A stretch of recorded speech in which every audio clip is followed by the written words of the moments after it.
existe une province en Chine qui est une province autonome qui s'appelle le Ningxia, où on trouve le plus grand nombre d'exploitations de goji. C'est une tradition très ancienne là-bas. Il y a eu un développement fulgurant, vu le succès mondial de la consommation de baie de goji. Il y a eu un développement évidemment de la culture vraiment impressionnant.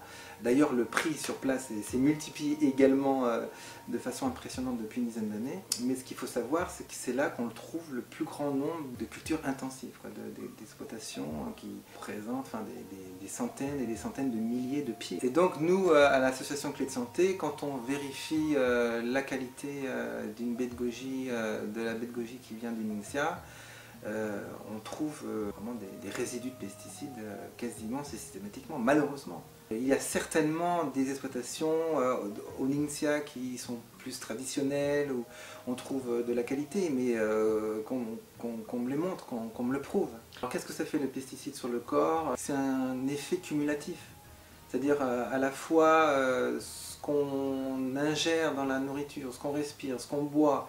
En fait, on appelle ça le phénomène cocktail. C'est-à-dire on ne sait pas trop à la longue ce que ça donne, ce que ça fait d'absorption de produits chimiques. C'est des molécules chimiques que l'on ingère. Ce qu'on a vu aussi régulièrement, c'est des sociétés privées qui certifient la qualité de leur goji. Je veux dire, jusqu'à présent, moi, c'est des organismes certificateurs qui certifient la qualité. Ce n'est pas des sociétés privées. Qu'elles s'appellent laboratoire Intel pour mieux faire croire qu'il y a des analyses, etc. Donc je crois qu'il faut vraiment faire attention. Il faut impérativement demander les analyses phytosanitaires. C'est pas compliqué. En fait, la plupart des vendeurs ne les ont pas ou ne veulent pas vous les montrer. Un des laboratoires les plus connus qui certifie la baie de goji s'appelle Phytocontrol.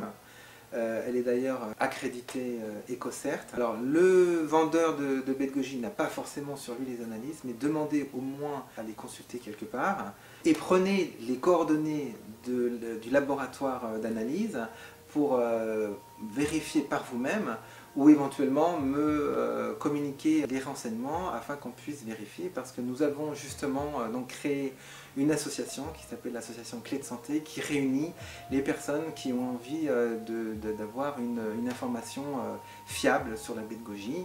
Un des projets de l'association Clé de Santé, c'est de mettre en place donc un label qui pourrait garantir une qualité de la baie de goji, notamment lorsqu'elle n'est pas certifiée bio, parce qu'une certification bio c'est un certain coût, notamment pour l'exploitant et ensuite pour les distributeurs.